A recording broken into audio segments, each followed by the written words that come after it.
在红杉，黄仁勋和红杉资本合伙人康斯坦丁·布勒进行了一场深度对谈。在这场对谈中，黄仁勋分享了3个重磅判断，把 AI 革命讲透了，还给到了普通人怎么吃到 AI 红利的方法。黄仁勋的第一个判断是 Chat 已死 ，Agent 当立。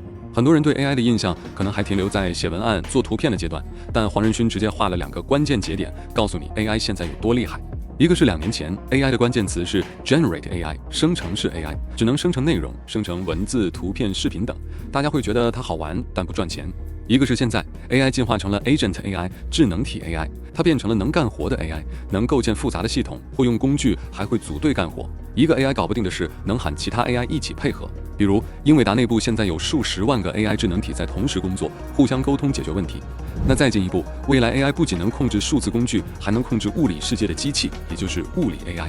接着黄仁勋抛出了第2个判断， AI 工厂是未来10年最好的投资。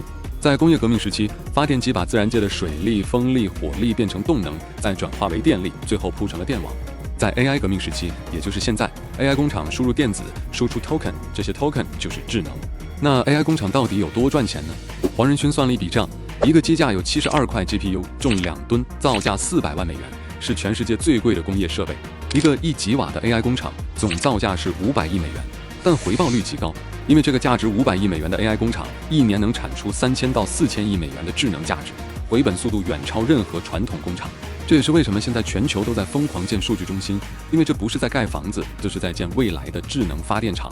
黄仁勋的第3个判断是，读懂 AI 的5层蛋糕，普通人也能吃到 AI 红利。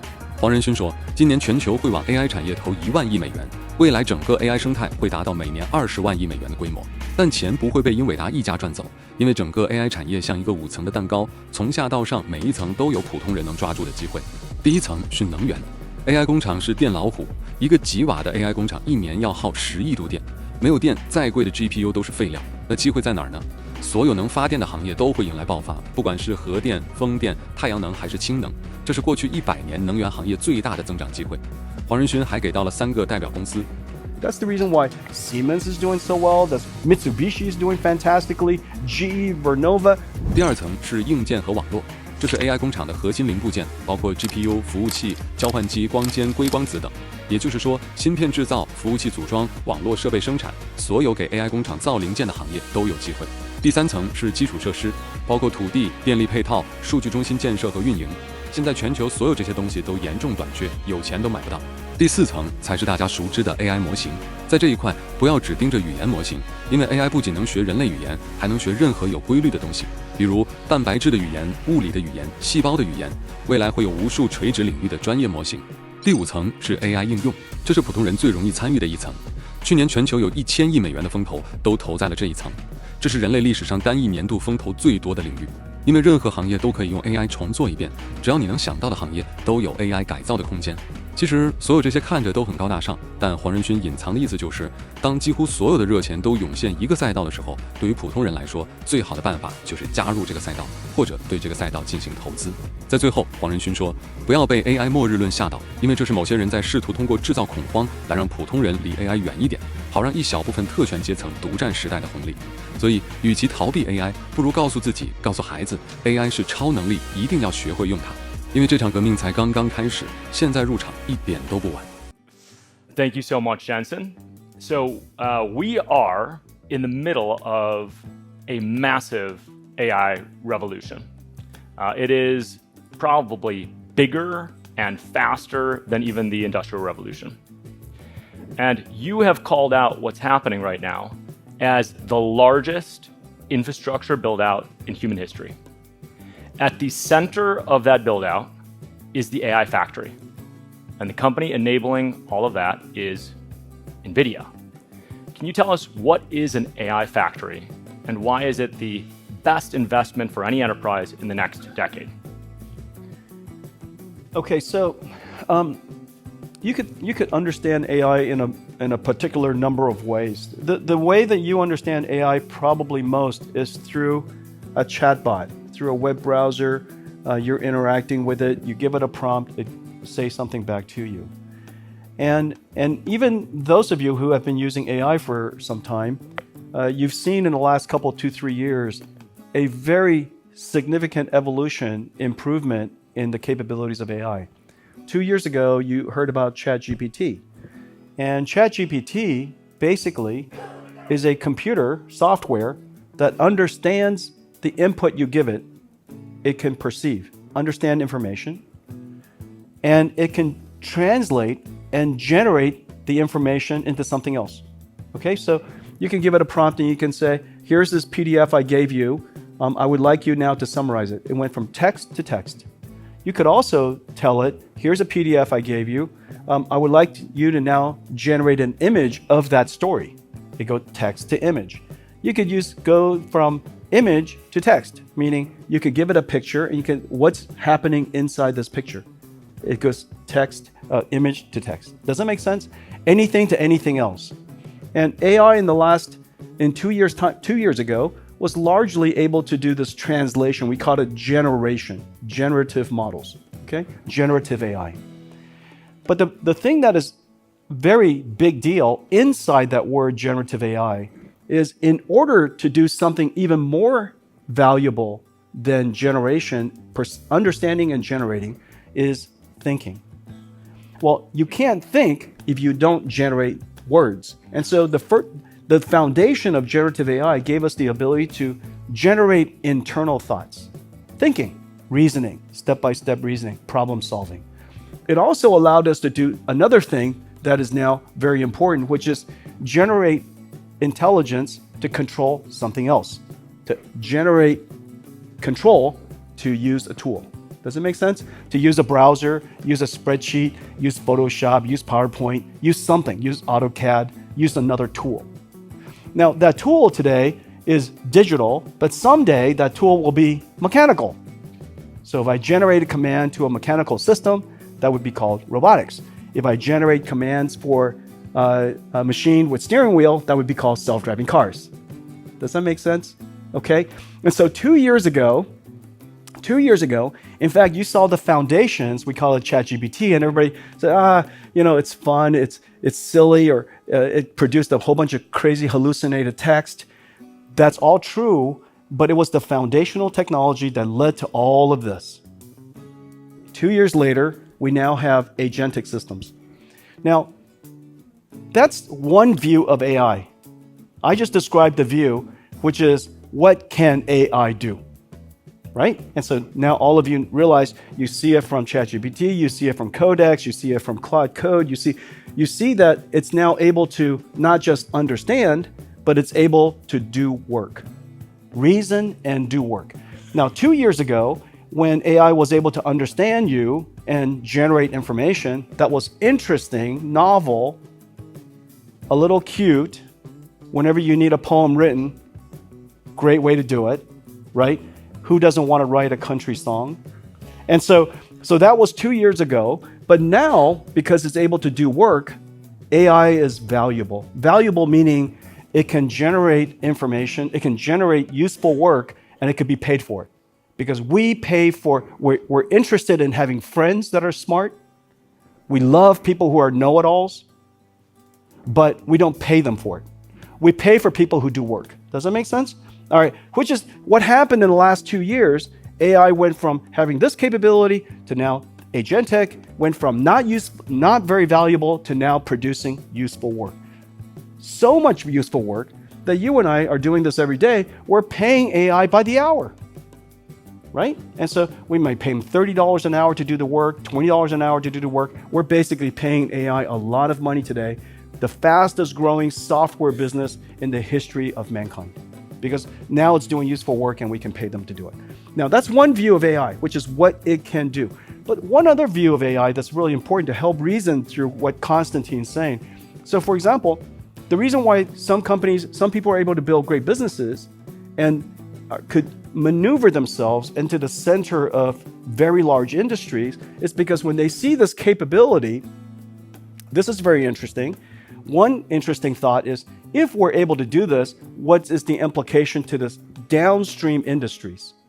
That's an interesting conversation we should have, okay? So now that AI can do this, what happens to all the industries like healthcare and financial services and life sciences, manufacturing, logistics, transportation, on and on and on.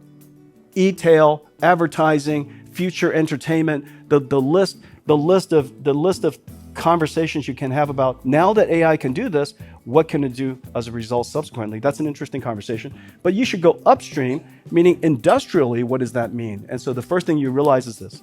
Go back to first principles. I told you just now that AI is software and it's being produced by a computer. Now, what happened to the computer that has made it possible to do this? Well, the big idea is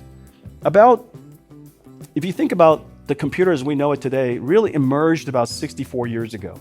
IBM System 360 was the biggest announcement of computing, and 64 years ago, IBM was the most valuable company in the world. Okay?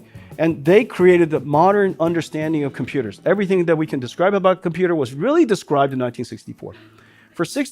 For 40 years, largely has remained the same. And what happened was that form of computing is called pre-recording. You write down your story, you save it to a file. You write a program by hand, you save it to a file. You take a picture, you save it to a file. You record music, you save it to a file. You make a video right now, we're in streaming right now, but somebody's going to record it, you're going to save it to a file. And when you want to use it later, you retrieve it from the disk drive. Does that make sense? And the retrieval process is done intelligently. So that's why everybody's retrieval of a news story is a little bit different. It's called a recommender system. But basically, computers as we know it today is a retrieval-based system, which is the reason why these buildings are called data centers. They store data. Notice they don't call them computer centers because they're not doing much computing. They just store data that you retrieve based on what you touch on your phone. Well, what happened now, if you look at what I just described, in order for this AI to work, as I described it, every time I say something to it, I have to give it new information. We call it context. I give it a new prompt. That's called a query. Between the context and the query, it will understand it first, reason about it, and it will produce an output based on that context and that query, based on the circumstance. Does that make sense so far? Okay, give me one nod, okay? And so, if that is the case, every time you use the AI, the content is produced originally every single time. Everything I'm saying to you right now is being produced in real time. And it's because my explanation is based on the fact that I realize all of you come from 60 different countries, 128 different families. You all have many different backgrounds. Some of you probably came from the computer industry. Most of you probably did not. And so I'm explaining the information to you in a way that is sufficiently deep, but ultimately my goal is this, so that you know how to make your next investment. That's what I'm leading to. And so I'm going to give you enough sufficient information that you can reason about it for yourself so that when you see something in the next time, you go, that's worth investing in. That's going to be a big industry. That's $100 billion right now, and it looks really big, but that's nothing compared to how big it's going to be. I'm going to give you the intuition to solve that problem, okay? And so here we are. Went from a computer industry that was largely based on retrieval for 60 years, and all of a sudden, one day, it's completely generated in real time. We call it intelligence. This is what I'm doing right now for you. I'm demonstrating intelligence. Contextual awareness, he gave me a prompt, and here comes my answer. Does that make sense? Extremely artificial intelligence. Okay? And so here, what's going on now? I just gave you one word earlier. It's called generative AI. The computer of today has been completely reinvented. It's now generative.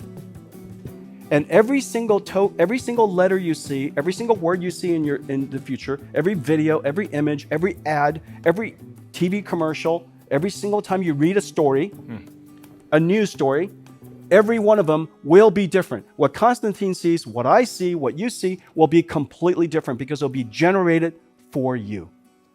Because your interest, your context, who you are, for what reason you asked, how you asked is completely different. Does it make sense? And so therefore, every single pixel that you see, every single sound that you hear in the future, every video you see in the future will be originally generated, not retrieved. Which means in the future, we need a lot more generators. And these generators is what we build. That's what we build for a living. These are large computers, and they're generating intelligence. Now the next question is this. Well, how big could it be? How big can it be? And so it turns out, the amount of information, the amount of generation of intelligence is, we do it for about 1 billion people in the world today. Now that I've told you that AI has become agentic, meaning that it can actually do work by itself. Well, if it can do work by itself, then one agent can communicate with another agent and say, I have some work to do. Let's team up together and let's do some work. And now you have all these different agents, and they're all working together to solve problems inside your company, say. So inside our company, Konstantin knows that we're huge users of agentic AI. We have hundreds of thousands of agents probably running around right now that are doing work, and they're talking to each other, and they're solving problems. All guardrailed, all sandboxed, but they're all working with each other, which means in the future, it is very likely that the internet that we use today for 1 billion people will likely mostly be several billion, call it 100 billion agents working around the clock, and they're using the internet and talking to each other. And what are they saying? So for example, there'll be companies working with companies, employees, agents working with other employees, agents. There'll be self-driving cars, which are agentic. There will be robots, which are agentic. All the manufacturing systems, every building will be agentic. There'll be agents all over the place, and they'll be using the internet. And all of those commands that they generate to each other will be generated. All of the thoughts that they have to understand, all generated. Does that make sense? And so basically the world is going to be this layer of computing that's going to cocoon the earth, and it's going to be generating intelligence all the time. Now, I just said something that sounds ridiculous, except in fact it's already happened twice. So 300 years ago, a company in Germany called Siemens produced a machine. And this machine is a really interesting machine. You go up to this machine, you light it on fire. And then this incredible invisible force comes out the other end. Nobody understood what it was. We understand it now as electricity. How many power generators are there in the world? We call it a grid. Power generation cocoons the planet. We call it the grid. And then, of course, 20 some odd years ago, earlier than that, 35 years ago, this networking scheme, networking matrix fabric was created here in the United States, eventually became the internet. And where is it? It cocoons the world. And so now you have energy, communications, intelligence, and it will cocoon the world. And we'll use it for, it'll just be a commodity, and we'll use it all over the place. And so what NVIDIA does for a living is this new machine. The machine that was invented 300 years ago is called the dynamo. That dynamo, anything that moves comes in. It could be, waterfalls, it could be wind, fire, steam. Transfer it from motion, atoms, right, to electrons. Atoms to electrons. We then take the electrons into our machine, called NVIDIA. Electrons now comes into our machine, comes in this factory, and what comes out are numbers. These numbers, depending on how you combine them, turns into language, math. It can also turn into a new language we've learned, proteins. We learned the language of human biology. We learned the language of the physical world, physics, climate, weather. We learned the language of the 3D world, robotics, self-driving cars. We learned the language of all kinds of different forms of intelligence. But the point being, now, these two machines, 300 years apart, atoms in, electrons out, electrons in, numbers out, and those numbers could be rejiggered, reformulated into all kinds of different intelligence. That's what we built, that's what we do for a living, and that's why I call it a factory, because it's producing, we call them tokens, but they're just numbers, tokens And these tokens are intelligence. That's it. That's what we do. It's not that hard. Brilliant.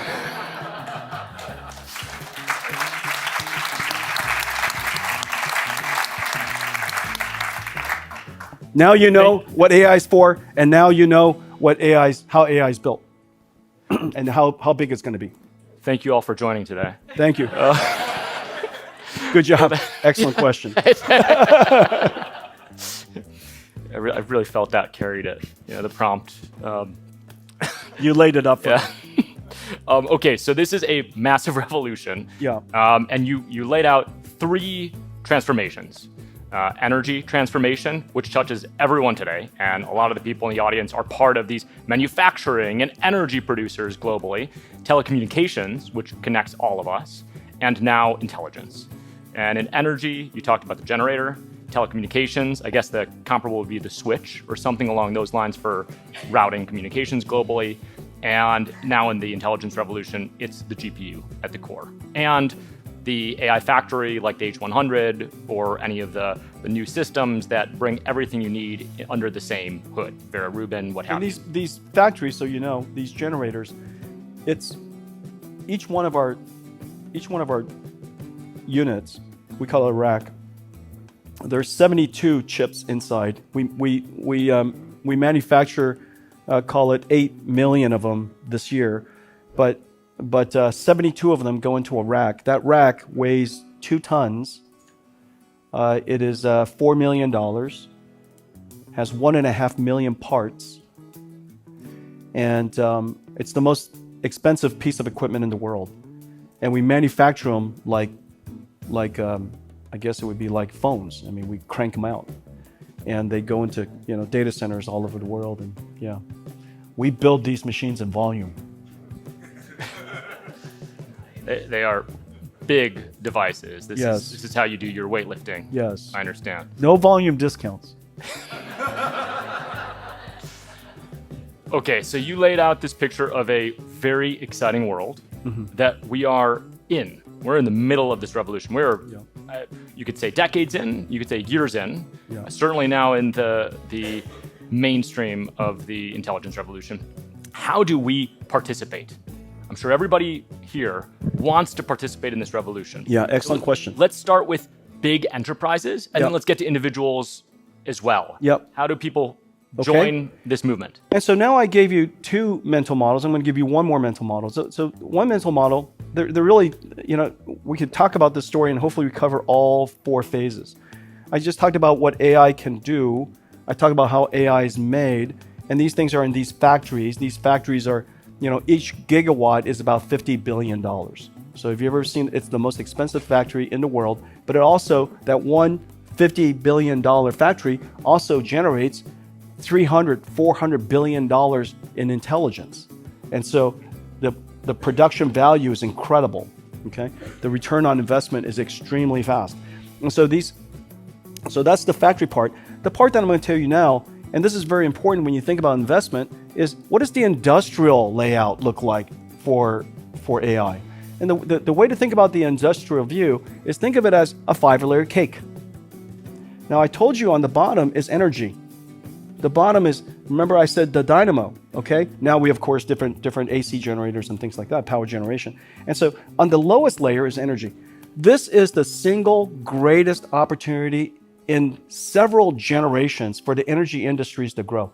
The very first time in probably, 100 years since the energy grid in many countries could be invested in, this is the best opportunity to invest in sustainable energy. If you care about sustainable energy, nuclear, air, or wind, solar, you name it, whatever form, hydrogen, whatever form, so long as it produces energy, it's going to get funded. And so that tells you something about how great of a time this is, because we have $1 trillion. Just think, this year alone, we're going to put $1 trillion from the market into this entire 5-layer cake I'm about to describe to you. So the first layer is energy. That's the reason why Siemens is doing so well. That's Mitsubishi is doing fantastically. GE, Vernova. I mean, everybody. The first layer of the cake is energy. The second layer of the cake is chips and computers and networking and switches and silicon photonics. Does that make sense? Yep. It's all the computers. The third layer of the cake, we call it infrastructure. Land, power, shell, money, data center operations. Every one of them in scarce supply today. And so that's the next layer, is infrastructure layer. And then the layer that everybody sees, that everybody thinks is AI, is the model layer. Does it make sense? Mm-hmm. That's the next layer. It sits on top of the computers, the cloud infrastructure, and this is the greatest opportunity in recent human history that I know, that so much market-driven investment is naturally coming into the ecosystem. This is a great time to build. And so now that's the model layer. The model layer is OpenAI, it's Anthropic, but this is the part that you can't overlook. This is very important. So you have two companies that you know of, that you hear about. However, don't forget, AI, as I was explaining earlier, has learned the language. It learns the language and the meaning, the language, the meaning of anything that is structural. So that layer, what's really important is, so we talk about all the language, but don't forget, you can learn anything with structure. And so let me give you an example of something with structure. Today, when I walked into a room, I was expecting a lot of people, and it wasn't unexpected the way you appeared. Mm-hmm. Now, if some of you were hanging off the ceiling and floating in midair, and some of you, the one human, but body parts in 17 different places, and I could see through some of you, then it's hard to learn that, because every time it's different. Okay, because it's hard to learn quantum things. However, things with structure we can learn, right? People have eyes, and so you can learn these things, okay? And so 3D, I learned the laws of physics. I sat down and noticed I sat down with confidence. I wasn't 53% of the time I landed safely on the chair. The other 47% of the time I went right through it. And so I can't trust it, but 100% of the time. Do you guys understand? And so if things are predictable, then there's structure you can learn from it, and you can learn the meaning of it. Okay? And so we learned the meaning of proteins. We're learning the meaning of genes, not just sequencing it, not just CRISPR editing it, but what is the meaning of that gene? What is the meaning of a cell? Why does a cell do what a cell does? What happens in two cells coming together? And so this is no different than, imagine I learned the meaning of a cell the way I learned the meaning of a word. And what happens when I take two words, put them together? These two words activate each other, turn into something else of another meaning. Okay? And so from a computer's perspective, it doesn't care if it's a cell, a protein, a word, an image, a car. Does that make sense? It's just tokens. And so we have to figure out, as computer scientists, we have to figure out how to represent the world's information in all these different ways so that the computer can understand it. Understand it, reason about it, come up with a plan, generate an action, the intelligence loop. Proteins the same way, cells the same way, the human anatomy is the same way. It must be predictable. It's predictable because tomorrow morning I'm largely the same. It must be predictable, okay? And so we're learning all these different, my point is, there are two language models that you guys know about, but AI is a giant industry. The industry of everything else physical is about $80 trillion.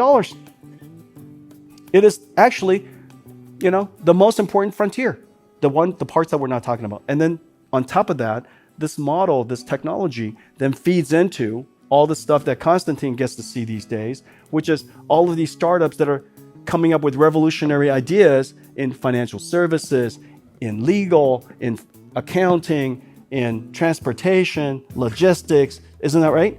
And so what that layer above, this last year, $100 billion of venture capital investment, the single largest year of VC investment in the history of humanity. All of that money is going into that fifth layer, the top layer, which is the layer that apply applications to enhance human condition. And so there are 5 layers. When you think about AI and you want to invest in this future, and I promise you this future is going to be gigantic because 2 years ago, 0. It's approximately, we're about to put $1 trillion in, but that's $1 trillion out of the, we're going to be putting in probably the AI industry, I'm going to guess for a second, probably something along the lines of $20 trillion a year. We're $1 trillion in of a $20 trillion a year ecosystem. Because the production of intelligence, you just got to ask yourself, how important is intelligence? And who needs it? And how much of it do you want? And so those are kind of the basic questions. And all of that intelligence, whether it's for proteins or cars or robots or language or math, science, whatever it is, has to be generated by these machines. And so this 5-layer cake is the industrial version. And I think that's a good way to think about where to invest. Hugely so. So you've described what is a multi-trillion-dollar opportunity to become part of this revolution. And that includes the hardware and the facilities. If it's $50 billion for a gigawatt and there's 100 plus coming online in the next several years, that is trillions, plus the application layer where that is many, many more trillions, plus. And that means real jobs for people doing the hands in building, and then also right now, exactly. And it's we have to really emphasize this, and this is very important to you. Every country has a different attitude about AI today. Would you guys agree with that? Every country, because everybody's culture is a little different. Okay, and here's my recommendation. Be careful with the analogies and the science fiction stories that this is Terminator and words like singularity and ideas that somebody say in 20% chance this will be the end of humanity as we know it. Okay, those kind of articulations of AI is just nonsense. It is complete nonsense. Oh, we have no idea how it works. This is so mysterious, we don't even know how it works. It might just get up out of its seat and walk out tomorrow morning. There's no question in my mind, it's computer and software. And there's no question in my mind, they know how it works. And do you know how they know how it works? Because every single year, apparently, it's getting better. If you don't know how something works, how do you make it better? I have no idea how it works, but I know how to make it better. That's nonsense. So why are they saying these things? That's an interesting question. However, don't let it scare you. You must engage it. You may or may not lose a job to an AI, but you will absolutely lose a job to someone who uses AI. Would you agree with that? Okay, so let's not worry about the things you're not sure about and focus on the things that you are sure about. I am absolutely certain I will lose my job to someone who uses AI. So before I worry about AI, let's just go make sure I use AI. And so the part that, now why is that common sense so important for me to tell you? Because some of you have children. What are you advising them? Run away? Or make sure whatever this technology is that gives people superpowers, that you go make sure you use it. So I'm hoping that we do two things. One, we're doing everything we can to build this technology safely for the world. I promise you, so much computer science, so much investment, so much passion dedicated to making this technology safe for everybody to use. And I can prove it. Use ChatGPT 2 years ago and use it again. The amount of hallucination completely reduced to almost nothing. To the point where it's producing knowledge not only accurately, contextually relevant to the moment, and if it doesn't know the answer, it does research, and when it comes up with an answer, it even questions itself. Before it tells you an answer, it reflects on it. And it comes up with two or three different answers, and it reflects on those before it produces the answer for you. The amount of safety and guardrailing, grounding of truth, the technology had advanced so fast to make it safe. I am certain I can tell you this completely with fact. I prefer my car today than the car that was 100 years ago. The technology is a lot better, but it's a lot safer. And it takes a lot of technology to be invented in order for it to be safe. And so I can tell you that it is our job, it is the responsibility of the technology industry, the responsibility of scientists and engineers for us to build AI safely. 2, it is your responsibility to make sure that you tell the people that you love, whether it's your family, your kids, your grandkids, or the company you work for, or the country that you're in, whatever we do, engage AI. If we think it's a superpower, engage it. Because if we don't engage it, somebody else will. We're not going to lose our lives to AI. We're going to lose our lives to somebody who uses AI. And so that's that's too serious. That's the... That's too serious. That was because he said the word job. So I've got a trigger, and the trigger is a bunch of people making stuff up about jobs. We put $1 trillion into the world's ecosystem this year, did we not? What's it doing? Making jobs. Right now, the energy sector, more jobs than ever. The chip sector, more jobs than ever. Infrastructure layer, more jobs than ever. Everything from land, power, shell, finances. AI model layer, more jobs than ever. And we just said $100 billion last year went into the upper layer, more jobs than ever. We're creating so many more jobs. Now, somebody might say, well, what about the traditional jobs? So let me give you the example. You know that everybody's job and their task is related, not the same. A job and the task you do in the job is related, not the same. So for example, my job is to be the CEO, to lead the company. Most of the time, and I spent a lot of it today, most of my time, my task is typing and talking. And so you could say CEO equals typing and talking. Both of them, AI does in a superhuman way. And I'm busier than ever. And I'll give you that. Of course, that's a really cute example. But let me give you a deep example, and you can now apply it. So 10 years ago, slightly more than that, one of the world's leading computer scientists wanted to warn everybody about the power of AI. And so he said, and Constantine probably knows who it is, he said, the first job that AI will destroy and eliminate, and I advise nobody goes into this field because this field will be wiped out, is radiology. Computer vision is superhuman already 12 years ago. Computer vision, a computer can recognize images, detect anomalies with superhuman capability, never gets tired, never miss a detail. 12 years ago, it was able to do that, and he predicted as a result of that, radiology is going to be wiped out. Well, he was absolutely right.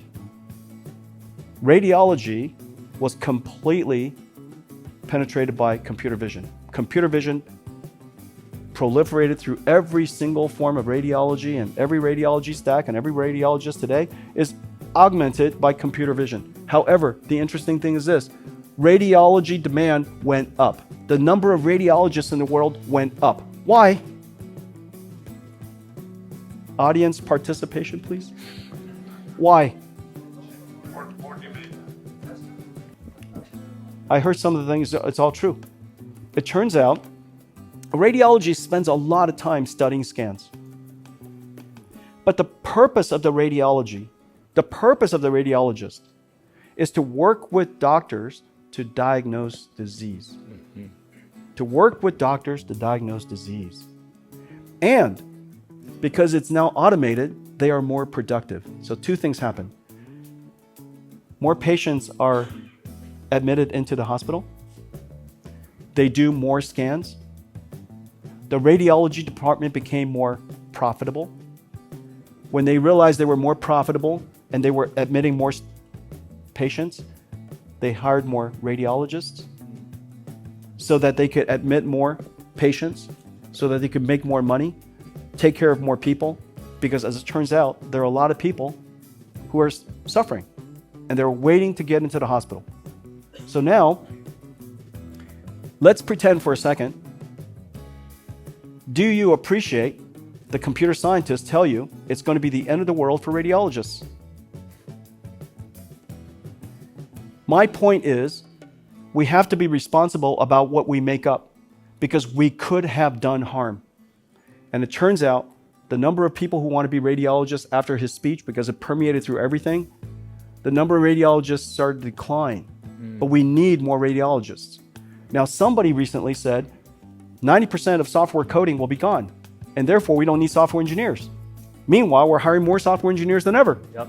And the reason for that is because a software engineer's job is to solve problems and dream up problems to solve, innovate.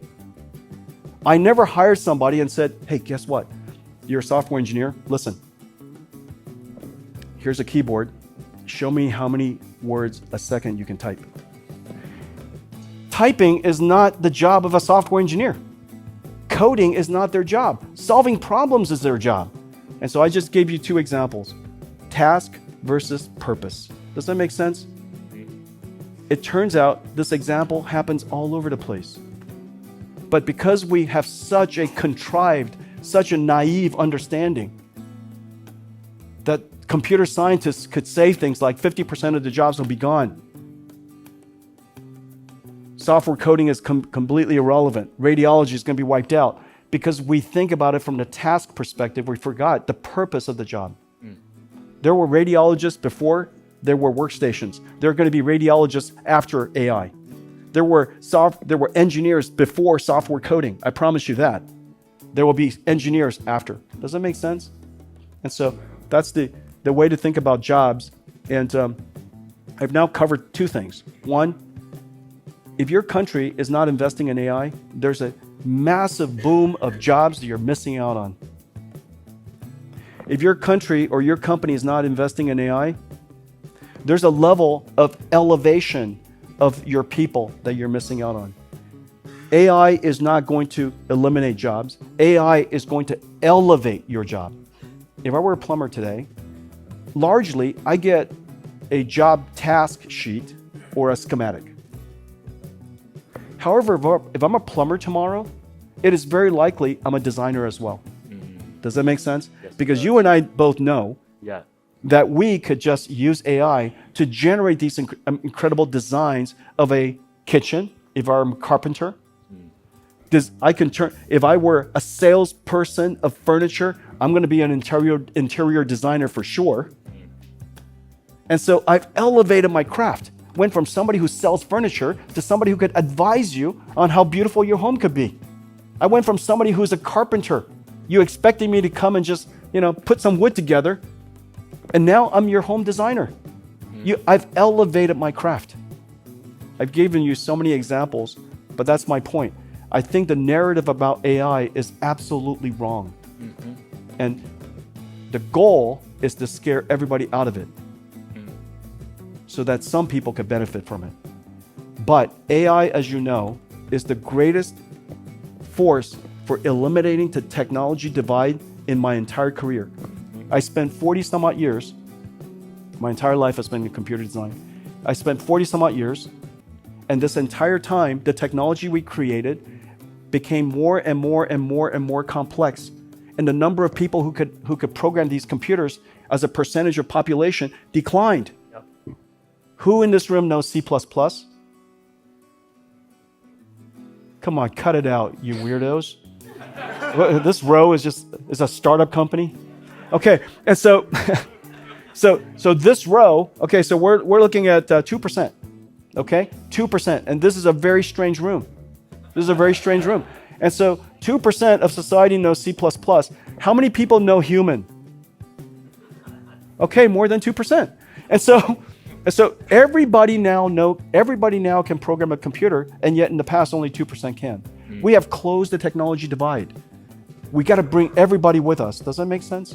Okay. Anyways, that's it. On a Friday night, that's too serious. That is extremely optimistic, and I agree. And it's great to hear from someone who is closer to actual building of the actual technology that powers everything than anyone else in the world. So Jensen, you talked about a future where we move from retrieval, this paradigm that we've had our entire lives in, to generation, where everything is customized, knowledge is customized for the individual, a world where we have the generation of intelligence, paralleling from the energy to the telecommunications revolution to now the intelligence revolution. You talked about these languages that the computer can speak, not just English or German, but even protein. You talked about 5 layers of participation, an abundant opportunity to participate in this revolution for everyone in this room and everyone listening. And you talked about how this transformation is going to be something that has real consequences that allow people to move from just doing the task to dreaming the problems and the solutions. maybe even a life of purpose, and a life where we move from carpenters to architects. Thank you, Jensen. Please join me in thanking Jensen Huang, the man who made this all happen. Thank you. Thank you so much. You're welcome. Really appreciate it. Thank you. Very